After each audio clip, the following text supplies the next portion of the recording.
যেখানে কিনা Xiaomi Realmeর পক্ষ থেকে 12-13 হাজার টাকায় ভালো কোনো স্মার্টফোন পাওয়া যায় না, সেখানে স্যামসাং শুধুমাত্র 12,999 টাকার ভেতরেই লঞ্চ করে দিয়েছে স্যামসাং A04 স্মার্টফোনটাকে বাংলাদেশের মার্কেটে। এবং বাজেট অনুযায়ী এই ফোনটাতে বিশাল আকৃতির ডিসপ্লে, হিউজ ব্যাটারি এবং 50 মেগাপিক্সেলের ক্যামেরা সেটআপ সহ 8GB র্যামের সাপোর্ট পাওয়া যাবে এই স্যামসাং গ্যালাক্সি A04 ডিভাইসটাতে। So hey guys, Shanto here.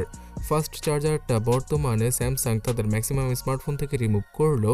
A04 স্মার্টফোনের বক্সের ভেতরে পাওয়া যাবে 15 ওয়াটের charging brick, USB type C data cable, SIM ejector tool সহ বেশ কিছু কাগজপত্র আর 1 বছরের অফিসিয়াল ওয়ারেন্টিও পাওয়া যাবে স্যামসাং বাংলাদেশের পক্ষ থেকে A04 স্মার্টফোনটির জন্য। বাংলাদেশের মার্কেটে অন্যান্য সকল ব্র্যান্ডের তুলনায় স্যামসাং এর আফটার সেল সার্ভিসটা সবচেয়ে বেটার, আর এই কারণেই স্যামসাং এর উপর অনেকেই ভরসা করে থাকেন। A04 স্মার্টফোনটার পেছনের দিকে ডুয়াল ক্যামেরা সেটআপ পাওয়া যাবে, যেটা হচ্ছে গিয়ে 50 মেগাপিক্সেলের। তার পাশাপাশি একটা ছোট্ট ফ্ল্যাশ লাইট আর পুরোপুরি ব্ল্যাঙ্ক এরিয়া রয়েছে পেছনের দিকে। এই স্মার্টফোনটা বাজেট ক্যাটাগরির হওয়ায় এর পুরো বিল্ডটাই প্লাস্টিক দিয়ে তৈরি করা। সামনে পাওয়া যাবে 6.5 ইঞ্চির একটি হিউজ আকৃতির ডিসপ্লে, যেখানে কিনা ওয়াটার ড্রপ নচকে ইউজ করেছে স্যামসাং। আর এই ডিসপ্লে প্যানেলটা হচ্ছে গিয়ে PLS প্যানেলের, যেটা কিনা IPS LCD প্যানেলের মতোই, তবে IPS LCD প্যানেলকে ইউজ করলে আরও কিছুটা বেটার হতে পারত। এই ফোনটাতে কোনো হায়ার রিফ্রেশ রেট পাওয়া যাবে না, বিকজ এর চিপসেটটা হায়ার রিফ্রেশ রেটকে সাপোর্টই করে না। সো একদম স্ট্যান্ডার্ড 60 হার্জের রিফ্রেশ রেটের সাথেই আসে স্যামসাং A04 স্মার্টফোনটি।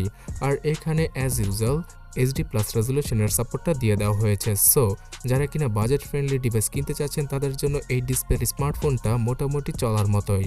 কিছু স্পেশাল করতে পারেনি স্যামসাং, শুধুমাত্র বড় আকৃতির ডিসপ্লেকেই তাদের স্মার্টফোনে ইউজ করেছে, যার কারণে কিনা অনেক অফলাইনের ক্রেতারাই এই ফোনটাকে চোখ বুজে কিনবেন, বিকজ বড় আকৃতির ডিসপ্লে সকলেরই পছন্দ। কিন্তু এই ফোনটার ডিসপ্লের নিচের যে চিন এরিয়াটা, সেটা কিন্তু তুলনামূলক কিছুটা বেশি মোটা।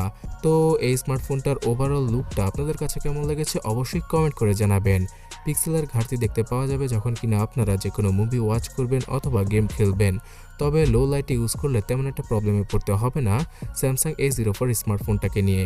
তাছাড়া সানলাইটে অবশ্যই এক হাত দিয়ে ঢেকে তারপরে এই ফোনটাকে অপারেট করতে হবে, না হলে আপনারা রোদের আলোতে তেমন কিছু দেখতেই পাবেন না ফোনের ডিসপ্লেতে, বিকজ এই ডিসপ্লেটা শুধুমাত্র 400 নিটসের পিক ব্রাইটনেসকে সাপোর্ট করে।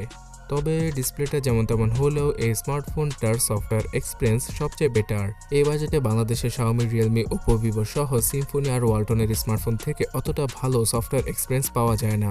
তাছাড়া কোম্পানিগুলো ফোন সেল করার পরে তেমন একটা আপডেটও দিয়ে থাকে না। কিন্তু স্যামসাং A04 স্মার্টফোনটা out of the box Android 12 এর সাথে আসলেও এই বছরই অ্যান্ড্রয়েড 13 এর আপডেটের পাশাপাশি One UI 5 এর আপডেটে চলে আসবে স্যামসাং এর এই ফোনটা। এখানে পুরোপুরি One UI কে ইউজ করেনি স্যামসাং, বিকজ এই স্মার্টফোনটার হার্ডওয়্যারে কিছুটা লিমিটেশন রয়েছে, মানে এর চিপসেটটা অথবা মেমোরিটা অতটাও শক্তিশালী নয়। তাই একদম কম শক্তিশালী কোর এডিশনকেই, মানে One UI 4.1 এর কোর এডিশনকেই ইউজ করা হয়েছে স্যামসাং A04 স্মার্টফোনটায়।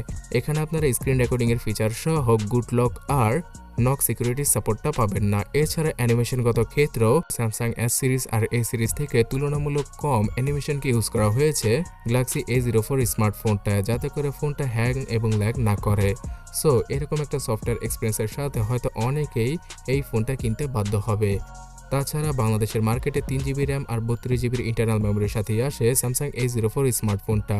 এই স্মার্টফোনটার 4GB র্যামের ভেরিয়েন্টটা হয়তো আগামীতে আসবে, আর এই 3GB র্যামের সাথে আরও 4GB র্যামকে স্যামসাং এর র্যাম প্লাস ফিচারের মাধ্যমে অ্যাড করে নিলে 7GB র্যামের একটা ফিলিংস পাওয়া যাবে A04 স্মার্টফোনটা থেকে। এই স্মার্টফোনটাতে ভার্চুয়াল 7GB র্যামের কারণে মাল্টিটাস্কিংয়ে হয়তো কিছুটা কাজে আসতে পারে এই র্যামটা। তবে আপনারা আবার এটা ভেবে ভুল করবেন না যে সবগুলো হাই গ্রাফিক্সের গেম এই ফোনটা দ্বারা খেলা পসিবল হবে, বিকজ এই স্মার্টফোনটা মিডিয়াটেক হেলিও P35 চিপসেটের সাথে আসে, যেটা কিনা অনেক ওল্ড একটা চিপসেট আর খুব কম পাওয়ারফুল একটা চিপসেট। মানে দাঁড়াচ্ছে গিয়ে ফেসবুক লাইট, হোয়াটসঅ্যাপ অথবা ইউটিউবকে একসাথে চালানোর সময় এই চিপসেটটা অতটাও লোড নিতে পারবেন না। একটা বা দুইটা অ্যাপ আপনারা ব্যাকগ্রাউন্ডে রেখে ইজিলি ফোনটাকে অপারেট করতে পারবেন, কিন্তু 5-6টা অ্যাপ একসাথে রান করলে ফোনটা কিছুটা স্লো মনে হবে। আর এই চিপসেটটা একদম বাজেট ক্যাটাগরির এন্ট্রি লেভেলের স্মার্টফোনেই ইউজ করার জন্য মিডিয়াটেক তৈরি করেছে, সো এই চিপসেট থেকে অতটাও এক্সপেকটেশন রাখা আমাদের জন্য বোকামি হবে। আর গেমিংয়ের কথা বলতে গেলে লুডো অথবা ক্যান্ডি ক্রাশের মতো গেমগুলো আপনারা খেলতে পারবেন এই ফোনটা দ্বারা অনায়াসে, কিন্তু অনলাইনের যেসব হাই গ্রাফিক্সের গেম রয়েছে যেমন পাবজি, ফ্রি ফায়ার, এই সকল গেমগুলো খেলার সময় অনেকটা প্রবলেমে পড়তে হবে আপনাকে।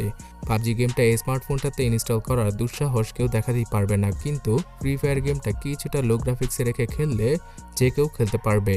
তাছাড়া স্যামসাংয়ের এই স্মার্টফোনটাতে দুইটা 4G সিমের পাশাপাশি একটা SD কার্ডকে ইজিলি ইউজ করা পসিবল 1000 GB পর্যন্ত। এখানে ডুয়াল ভোল্টের সাপোর্ট রয়েছে, আর এই স্মার্টফোনটাতে eMMC 5.1 এর স্টোরেজ টাইপকে ইউজ করেছে স্যামসাং। সো অ্যাজ এ স্যামসাংয়ের ডিভাইস এখান থেকে আমরা এর থেকে বেশি কিছু আশা করতে পারি না। UFS 2.1 এর মেমোরিটাকে দিলে খুব ভালো হতো, কিন্তু চিপসেটটা সেটাকে সাপোর্ট করে না। আর ক্যামেরা সেকশনে 50 মেগাপিক্সেলের হাই রেজলিউশনের মেন ক্যামেরাকে ইউজ করা হয়েছে ফোনটার পেছনে।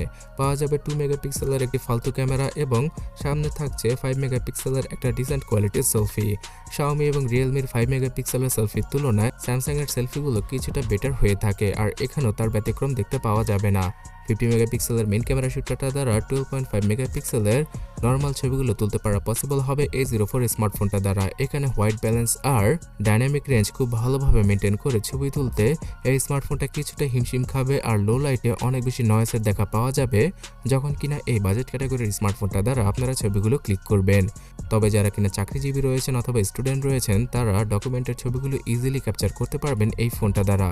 আর 5 মেগাপিক্সেলের সেলফি ক্যামেরার দ্বারা ভিডিও কলে মোটামুটি ভালো কোয়ালিটির ভিডিও কলিং করা পসিবল হবে। এই ফোনটার পেছনের ক্যামেরা দ্বারা ফুল HD রেজলিউশনের ভিডিওগুলো শ্যুট করা পসিবল, তবে এখানে জাইরো বেস EIS-এর সাপোর্টটা নেই, বিকজ এই ফোনটা জাইরো সেন্সরকে সাপোর্ট করে না। আর শুধুমাত্র জাইরো সেন্সরই নয়, ফিঙ্গারপ্রিন্ট স্ক্যানারকেও রিমুভ করা হয়েছে ফোনটি থেকে। শুধুমাত্র সফটওয়্যার বেস ফেস আনলকের ফিচারটা থাকছে ফোনটাকে আনলক করার জন্য, অথবা আপনারা পাসওয়ার্ড ইউজ করতে পারেন। তবে এখানে ফেস আনলকের সুবিধা থাকলেও যখন কিনা লো লাইটে আপনারা ফোনটিকে আনলক করতে যাবেন তখনই প্যারা খেতে হবে। তাছাড়া অ্যাজ এ বাজেট ক্যাটাগরির ডিভাইস এই ফোনটাতে দুইটা মাইক্রোফোনকে ইউজ করেছে স্যামসাং, যেটা কিনা রিয়েলমিও এখন করে না।